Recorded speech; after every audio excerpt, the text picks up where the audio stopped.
ബിജെപിയിലെ fund ക്രമക്കേടിൽ പ്രതികരിക്കാത്ത സംസ്ഥാന അധ്യക്ഷൻ Rajeev Chandrasekhar fund ക്രമക്കേടിനെ കുറിച്ച് ചോദിച്ചപ്പോൾ മൗനമായിരുന്നു അദ്ദേഹത്തിന്റെ മറുപടി. ഫണ്ട് ക്രമക്കേട് പുറത്തുവന്ന ശേഷം ആദ്യമായാണ് രാജീവ് ചന്ദ്രശേഖർ തലസ്ഥാനത്ത് എത്തുന്നത്.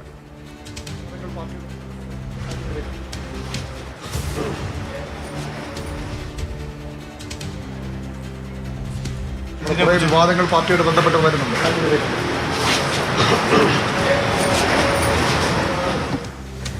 പ്രശാന്ത് കൃഷ്ണയാണ് വിവരങ്ങളുമായി ചേരുന്നത്. പ്രശാന്ത്, സാധാരണ എല്ലാ ചോദ്യങ്ങൾക്കും മറുപടി പറയുന്ന പതിവ് രാജീവ് ചന്ദ്രശേഖരന് ഉള്ളതാണ്. ഇപ്പോൾ അതേക്കുറിച്ചൊന്നും പറഞ്ഞിട്ടില്ല. ഈ വിവാദമുണ്ടായി ഇപ്പോൾ കുറേ ദിവസമായല്ലോ, ഇവിടെ ഇല്ലായിരുന്നു എന്നും പറഞ്ഞു.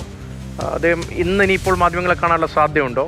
മൗനം തുടരാൻ എന്തായാലും ഏറെ ദിവസം കഴിയില്ലല്ലോ. വളരെ പ്രധാനപ്പെട്ടൊരു വിഷയമായി മാറിയല്ലോ പാർട്ടിക്കുള്ളിലും പുറത്തും. രതീഷ്, BJPയെ വലിയ തോതിൽ പ്രതിസന്ധിയിലാക്കിയിരിക്കുന്നതാണ് ഈ തെരഞ്ഞെടുപ്പ് ഫണ്ട് ക്രമക്കേട്. അത് പരാതിയായി ദേശീയ സംഘടനാ ജനറൽ സെക്രട്ടറി BL സന്തോഷിൻ്റെ മുന്നിലടക്കം എത്തുകയും സംസ്ഥാന അധ്യക്ഷൻ രാജീവ് ചന്ദ്രശേഖരനടക്കം ഇതുമായി ബന്ധപ്പെട്ട വിവരങ്ങൾ ലഭിക്കുകയും ചെയ്തതാണ്.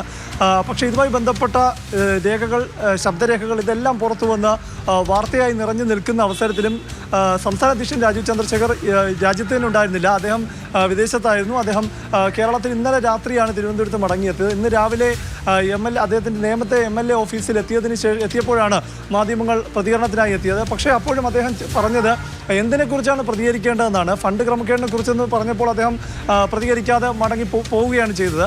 ഇന്നിപ്പോൾ രാവിലെ കൗൺസിലർമാരുടെ യോഗത്തിലൊക്കെ അദ്ദേഹം അവിടെ പങ്കെടുക്കുന്നുണ്ട്.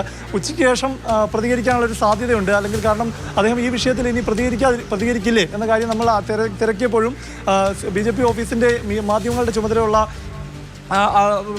ആൾ പറഞ്ഞത് ഉച്ചയ്ക്ക് ശേഷം പ്രതികരിക്കാൻ സാധ്യതയുണ്ടെന്നാണ്. എന്തായാലും ഒരു വലിയ പ്രതിസന്ധി.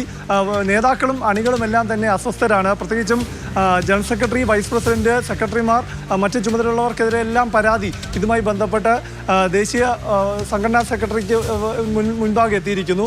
അപ്പോഴെല്ലാം തന്നെ രാജീവ് ചന്ദ്രശേഖർ പ്രതികരിക്കാൻ കിട്ടിയ ഒരു അവസരമാണിപ്പോൾ. പക്ഷേ അദ്ദേഹം എന്തിനെക്കുറിച്ച് പ്രതികരിക്കാൻ എന്ന് ചോദിച്ച് മൗനം പാലിച്ച് പോവുകയാണ് ചെയ്തത്. BJPയുടെ കോർ കമ്മിറ്റി വിളിക്കണമെന്ന ആവശ്യം ശക്തമായി തന്നെ മുതിർന്ന നേതാക്കൾക്കിടയിലുണ്ട്. അങ്ങനെ ഒരു ആവശ്യം അദ്ദേഹത്തിൻ്റെ മുന്നിലേക്ക് തന്നെ എത്തും. ഈ 20-ാം തീയതി കോർ കമ്മിറ്റിയും അടുത്ത ദിവസങ്ങളിൽ സംസ്ഥാന സമിതിയും ചേരാം. കാരണം തെരഞ്ഞെടുപ്പിന് ശേഷമുള്ള കാര്യമായ അവലോകനവും നടന്നിട്ടില്ല. അതിനിടെയാണ് ഈ തെരഞ്ഞെടുപ്പ് ഫണ്ട് വെട്ടിച്ച ഇതുമായി ബന്ധപ്പെട്ട വെളിപ്പെടുത്തലുകളും തെളിവുകളും എല്ലാം പുറത്തു വന്നത്. ഇതോടെ സംസ്ഥാന അധ്യക്ഷൻ്റെ കേരളത്തിലേക്കുള്ള വരവ് തന്നെ നേരത്തെ നിശ്ചയിച്ചതിൽ നിന്നും പിന്നെയും വൈകിയാണ് ഉണ്ടായത്.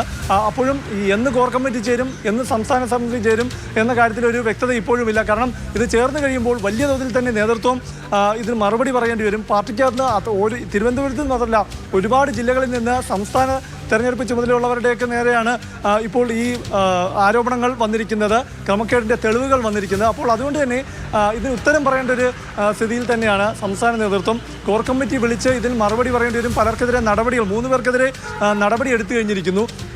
അത് മൂടി വയ്ക്കാനുള്ള ശ്രമമാണ് ഇപ്പോൾ നടത്തിക്കൊണ്ടിരിക്കുന്നത്. സംസ്ഥാന സെക്രട്ടറി, മേഖലാ സെക്രട്ടറി, അതുപോലെ തന്നെ സംസ്ഥാന സമിതി അംഗം ഈ പരാതിയുടെ അടിസ്ഥാനത്തിൽ അച്ചടക്ക സമിതിയുടെ നിർദ്ദേശപ്രകാരമാണ് 3 പേർക്കെതിരെ നടപടിയെടുത്തത്. പക്ഷേ അതിൽ കൊണ്ട് മാത്രം ഒതുങ്ങില്ല. കൂടുതൽ ചുമതലക്കാരുടെ പേരുകൾ ഈ പരാതിയിലും ശബ്ദരേഖയിലും എല്ലാം പുറത്തു വന്നിരിക്കുന്നു. അപ്പോൾ ഒരു കോർ കമ്മിറ്റിയൊക്കെ വിളിച്ച് ഗൗരവതരമായ ചർച്ചയിലേക്ക് കടന്നു കഴിഞ്ഞാൽ സംസ്ഥാന അധ്യക്ഷന് കടുത്ത നടപടിയിലേക്ക് ദേശീയ നേതൃത്വത്തിൻ്റെ നിർദ്ദേശപ്രകാരം തന്നെ പോകേണ്ടി വരുന്നുള്ള കാര്യത്തിൽ സംശയമില്ല. ശരി, ഏതായാലും സംസ്ഥാന നേതൃത്വം ഇനി എന്ത് നിലപാട് സ്വീകരിക്കും, രാജീവ് ചന്ദ്രശേഖരന്റെ ഭാഗത്ത് എന്ത് പ്രതികരണമാണ് ഉണ്ടാവുക എന്നത് വളരെ പ്രധാനമാണ്. ഇന്നിപ്പോൾ മാധ്യമങ്ങൾ ചോദിച്ചപ്പോൾ മറുപടി ഒന്നും ഉണ്ടായില്ല. പക്ഷേ സ്വാഭാവികമായും ഇനി പ്രതികരണം പാർട്ടി ലീഡർഷിപ്പിൽ നിന്ന് ഉണ്ടാകേണ്ടത് അനിവാര്യമായ ഒരു ഘട്ടത്തിലേക്ക് ആ വിവാദം എത്തി നിൽക്കുകയാണ്.